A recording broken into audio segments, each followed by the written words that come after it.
Hello there, Saber World. This is Goodman again. This video is a follow-up to my comparison showing the various types of Qui-Gon sabers.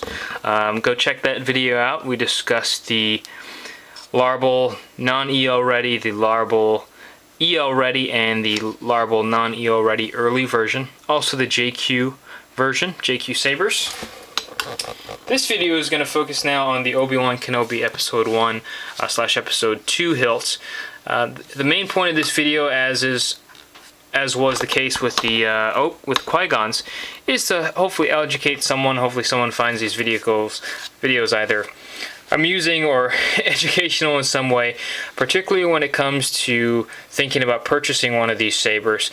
The bottom line is, particularly with the Obi Wan Kenobi, there are just so many different versions. I've seen at least 12 or 13 come across my bench, and I'm sure there are a lot more.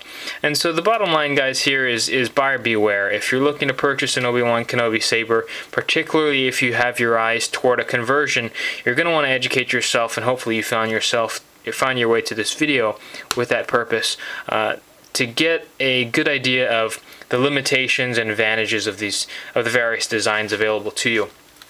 This saber up here is the Park's Phase Blade. Korbanth, his recent run of these sabers on FXS, utilized this saber. It is smaller than the other sabers. It can be converted to a MRFX Yoda blade and a 3/4 inch blade fairly easily, but the entire saber is based around a 7/8 inch tube, I believe, if memory serves. And so durability is a concern. For this particular saber, I went through 4 different versions of rebuilding the front end, so it would take a 1-inch blade and also still be duelable and durable enough for fighting. Ultimately, I ended up rebuilding the entire saber, and so obviously it probably would have been smarter just to stick with another saber. So keep that in mind when you're looking to buy these. I just want to manage everyone's expectations. These two sabers are currently here just to prove the point that there are different versions. They're homemade versions. They're very well made copies of master replicas or Larbels out there. Just be cognizant and really try and educate yourself and take as many pictures and get as many pictures as you can before buying. Now, the main point of this video is to look at the two Larbel versions of these sabers. I think probably in our hobby the most sought after because not only of their accuracy, but also their convertibility. This here is the Larbel Obi Wan Kenobi Non-EL, and like the Qui-Gon Larbel Non-EL, these hilts are fairly solid, and so they're very heavy.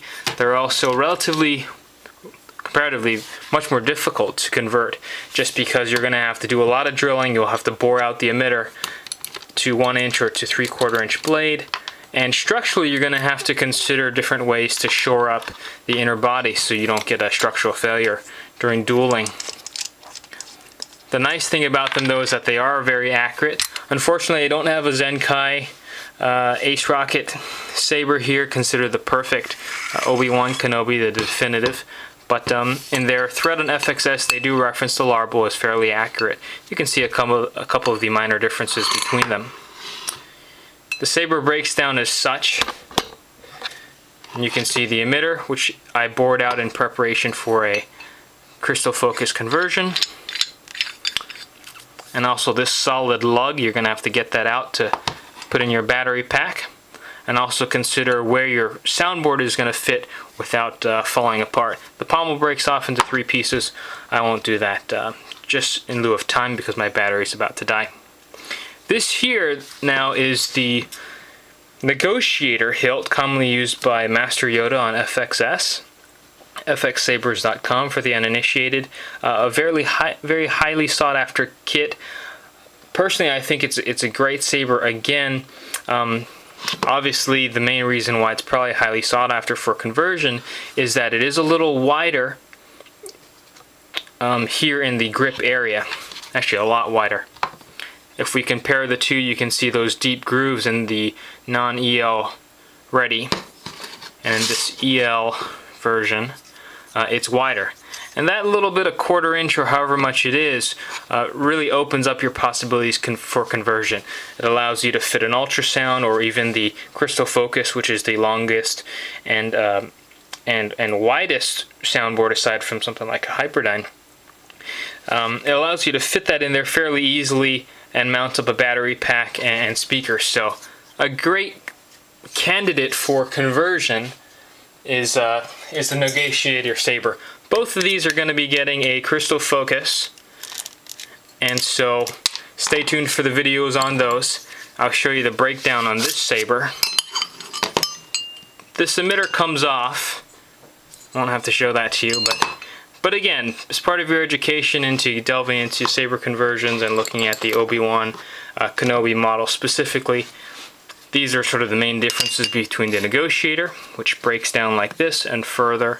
Lots of space with that main grip. It is wider, so it is less screen accurate, but overall very accurate Saber nonetheless.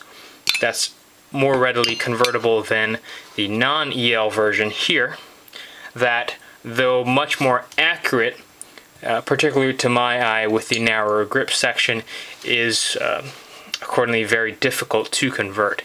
So stay tuned for the actual conversion videos of these Sabers. I hope that tonight's little Larbel party I got everyone thinking, and hopefully we can get more videos and get our juices flowing to get some conversions out there and see some new things. Thanks a lot, everyone.